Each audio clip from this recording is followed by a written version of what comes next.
Welcome back to another episode. I do want to start off by saying Happy New Year's to all my viewers. Hope everybody had a great time with their family. On today's episode, what I want to do is take a closer look at this streaming giant Netflix. More importantly, take a closer look at what has happened to the overall stock in the past month with recent updates and different markets that they're hitting. So this is a great video if one, you are a Netflix shareholder, two, thinking of purchasing Netflix, or three, maybe just curious about the overall streaming market. So let's get started. I do want to thank The Motley Fool for sponsoring this video, and make sure to check out fool.com/Jose to get the top 10 stocks to buy right now. If we take a closer look, we can see Netflix ended the year at roughly $295. Unfortunately, we can see in the past year, the stock is down over 50%. A lot of headwinds have been affecting the overall stock. The two major ones are, one, we are seeing the strong growth in competition right now. The second thing is negative sentiment right now, where in 2020, 2021, obviously companies like Netflix were amazing because everybody was at home. But now that everybody is able to go outside, companies like Netflix are not reacting as strongly. And again, the overall interest rates for companies that are either spending a lot of money or need a lot of debt to build up, obviously not a great time for them. So let's take a closer look at some recent updates. So first, we saw here at the end of November that Netflix CEO says he was slow to allow advertisement in the platform, right? We know Netflix is now allowing advertisement with their advertising plan. We're going to hit that in a bit. But the CEO says that something blinded him from kind of pursuing this, and he actually wishes they would have done this sooner. Right now, the overall advertising market, the advertiser wallet is shrinking, right? As the overall macroeconomics that we're seeing, not many people are spending that much money in advertising, in advertisement solutions. I do believe this is more of a short-term pain, though. I do believe in the long term of things, the advertisement wallet will continue to grow. But unfortunately for Netflix, it was definitely one of the worst times, in my opinion, to kind of release an ad plan. If they would have done this earlier, maybe they would have been raking up a lot more money. What else do we have here? Netflix is also unfortunately struggling with their advertisement platform. So they kind of gave guarantees to their platform based on how many maybe viewers would be on their ad tier plan.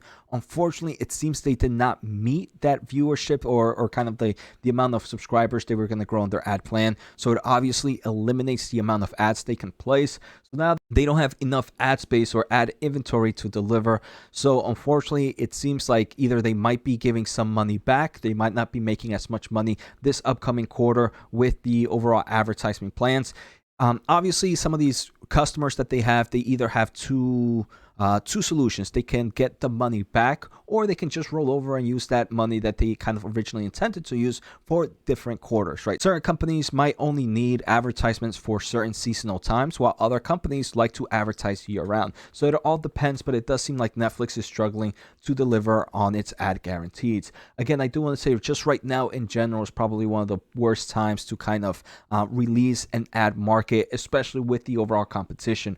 We saw that Disney Plus earlier this month in December also launched with their advertisement plan for Disney Plus with major advertisers. So there's a lot of competition right now. And again, the wallet is a lot smaller. I do believe for Netflix, this is more short-term pain. But when that advertisement wallet grows bigger, I do believe companies like Netflix will gain a little bit more revenue from that segment. Kind of pushing on, we are seeing a lot of companies like Google mention that they are kind of going into renting or buying or getting the licensing of live TV.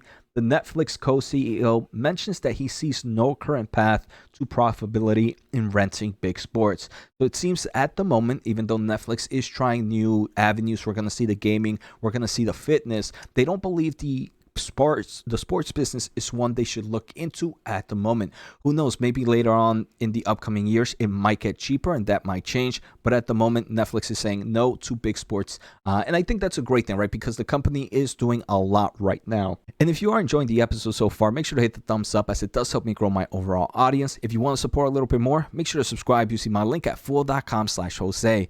Finally, if you want to learn a little bit more about how businesses make their revenue, check out my new channel where I do kind of a breakdown of each company. I've done Amazon, I've done Nvidia. The most recent video is up right now, so make sure to check that out and subscribe. Some other updates here we saw in late December, December 28th, that Netflix is actually going to build a state-of-the-art East Coast production facility in New Jersey.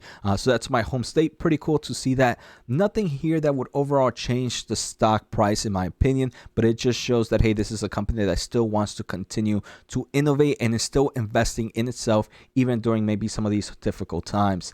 Taking a closer look at some of the films, Netflix continues to get more licensings to their products, more content. That's great news. It kind of drives more users, more subscribers to either their non-ad plans or their ad plans. One of the ones that I found most interesting, I'm a huge anime fan, but My Hero Academia, which is a huge anime, is now going to be on a live action film. Yep, the adaptation. Normally those tend to do bad, but the movie is coming to Netflix. So I do believe that's just going to give another incentive for certain people to kind of come to Netflix and check out some of their content. Next, I want to take a closer look at how strong some of their content really is. For example, Wednesday, which released, I believe, late in November, on December 13th, it was mentioned that it crossed the 1 billion hour viewed. And this is only the third title to cross this milestone within the first 28 days. The only other ones that have done it were Stranger Things 4 and Squid Game. So Wednesday, they are releasing great content, so that's also great for the overall company as more awareness for their subscription service, more subscriber growth, the potential for more subscriber growth. So I believe that's great news. Again, nothing that would overall give stock price a boost, but something to keep in mind out. We also see the overall reality docuseries of Dahmer Monster, the Jeffrey story, surpasses 1 billion hours views. Outside of that, the company is also entering a lot in the gaming industry. They announced it in November 2021, and since then, they have taken the game catalog from 0 to 48 games. I am seeing a lot more reviews online and a lot more people playing their games. Again, this is not something that would overall change the stock price in my opinion, but it will help out with the stock, especially if if consumers and subscribers enjoy the games. It's going to help keep that retention, make sure they don't unsubscribe. All right, I wouldn't consider this a sole winning thesis, but it overall just kind of amplifies their current product, and I think that's great news. They kind of list out some great games that will be coming out in 2023 and some that came out at the end of 2022. This one I think is also interesting. My wife actually let me know about this one. Netflix experiments with fitness contents in latest push for subscriber engagement. Now I think this is a great one. I think this is going to drive more users to kind of stay with their platform, increase the overall retention of customers, especially right now, right? This is when everybody's getting the New Year's resolution. Everybody wants to work out and might as well work out, and then after your workout, be able to sit down and watch some TV. So they're trying it with Nike in a training club beginning on December 30th. I think we might see a lot more of this, right? I do believe this is probably bad news for companies like maybe Peloton, and then there was the other online streaming gym membership kind of platform that I don't remember right now, but it was definitely a really strong one. I think this is a huge move for Netflix. I really like this fitness push. I like this more than their gaming push. I wish they continued to develop something here. Final news here that we have for Netflix, they are expected to announce their fourth quarter results on January 19th of 2023. So a little bit later this month, right? It's crazy how we're back in earnings season. We'll definitely get to see what's happening with the overall stock. Finally, at the end of December, we saw this was December 29th. Netflix did receive a double upgrade from sell to buy by CFRA. That was obviously bullish news for the overall stock. So I want to say these are some of the major updates that have happened for Netflix in the past month. I don't want to say there's anything crazy revolutionary here. I do want to say the advertisement market is a little bit more weaker than they previously expected. I don't think that's necessarily a bad news, especially like I mentioned during the time that we're at right now, but I do believe the ad tier system has numerous tailwinds once the overall kind of advertisement wallet goes back to being less conservative. So I hope you guys enjoyed today's episode. Take care, have a good day, and see you next time.